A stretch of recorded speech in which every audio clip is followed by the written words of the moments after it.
കൃതജ്ഞത യഥാർത്ഥ ബലി. കർത്താവായ ദൈവം ശക്തനായവൻ സംസാരിക്കുന്നു. കിഴക്ക് മുതൽ പടിഞ്ഞാറ് വരെയുള്ള ഭൂമി മുഴുവനെയും അവിടുന്ന് വിളിക്കുന്നു. സൗന്ദര്യത്തികവായ സിയോനിൽ നിന്ന് ദൈവം പ്രകാശിക്കുന്നു. നമ്മുടെ ദൈവം വരുന്നു, അവിടുന്ന് മൗനമായിരിക്കുകയില്ല. അവിടുത്തെ മുൻപിൽ സംഹാരാഗ്നിയുണ്ട്, അവിടുത്തെ ചുറ്റും കൊടുങ്കാറ്റിരമ്പുന്നു. തൻ്റെ ജനത്തെ വിധിക്കാൻ അവിടുന്ന് ആകാശത്തെയും ഭൂമിയെയും വിളിക്കുന്നു. ബലിയർപ്പണത്തോടെ എന്നോട് ഉടമ്പടി ചെയ്തിട്ടുള്ള എൻ്റെ വിശ്വസ്തരെ എൻ്റെ അടുത്ത് വിളിച്ചു കൂട്ടുവിൻ. ആകാശം അവിടുത്തെ നീതിയെ ഉദ്ഘോഷിക്കുന്നു. ദൈവം തന്നെയാണ് വിധികർത്താവ്. എൻ്റെ ജനമേ കേൾക്കുവിൻ, ഞാൻ ഇതാ സംസാരിക്കുന്നു. ഇസ്രയേലേ, ഞാൻ നിനക്കെതിരെ സാക്ഷ്യം നൽകും. ഞാനാണ് ദൈവം, നിന്റെ ദൈവം. നിന്റെ ബലികളെക്കുറിച്ച് ഞാൻ നിന്നെ ശാസിക്കുന്നില്ല. നിന്റെ ദഹനബലികൾ നിരന്തരം എൻ്റെ മുൻപിലുണ്ട്. നിന്റെ വീട്ടിൽ നിന്ന് കാളയെയോ നിന്റെ ആട്ടിൻപറ്റത്തിൽ നിന്ന് മുട്ടാടിനെയോ ഞാൻ സ്വീകരിക്കുകയില്ല. വനത്തിലെ സർവ്വമൃഗങ്ങളും കുന്നുകളിലെ ആയിരക്കണക്കിന് കന്നുകാലികളും എൻ്റേതാണ്. ആകാശത്തിലെ പറവകളെ ഞാൻ അറിയുന്നു. വയലിൽ ചരിക്കുന്നവയെല്ലാം എൻ്റേതാണ്.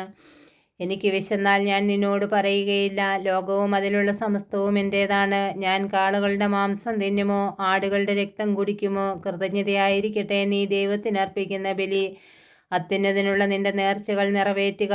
അനർത്ഥകാലത്തെന്നെ വിളിച്ചപേക്ഷിക്കുക, ഞാൻ നിന്നെ മോചിപ്പിക്കും. നീ എന്നെ മഹത്വപ്പെടുത്തുകയും ചെയ്യും.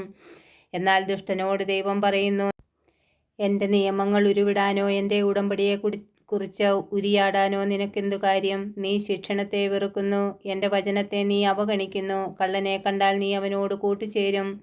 വ്യഭിചാരികളോട് നീ ചെങ്ങാത്തങ്കോടുന്നു. നിന്റെ വായ് നീ തിന്മയ്ക്ക് തുറന്നിട്ടിരിക്കുന്നു. നിന്റെ നാവ് വഞ്ചനയ്ക്ക് രൂപം നൽകുന്നു. നീ നിന്റെ സഹോദരനെതിരായി സംസാരിച്ചു കൊണ്ടിരിക്കുന്നു. സ്വന്തം സഹോദരനെതിരെ നീ അപവാദം പരത്തുന്നു. നീ ഇതെല്ലാം ചെയ്തിട്ടും ഞാൻ മൗനം ദീക്ഷിച്ചു. നിന്നെപ്പോലെയാണ് ഞാനും എന്ന് നീ കരുതി. എന്നാൽ ഇപ്പോൾ ഞാൻ നിന്നെ ശാസിക്കുന്നു. നിന്റെ മുൻപിൽ ഞാൻ കുറ്റങ്ങൾ നിരത്തിവെക്കുന്നു. ദൈവത്തെ മറക്കുന്നവരെ ഓർമ്മയിലിരിക്കട്ടെ, അല്ലെങ്കിൽ ഞാൻ നിങ്ങളെ ചീന്തിക്കളയും. രക്ഷിക്കാൻ ആരുമുണ്ടായിരിക്കുകയില്ല.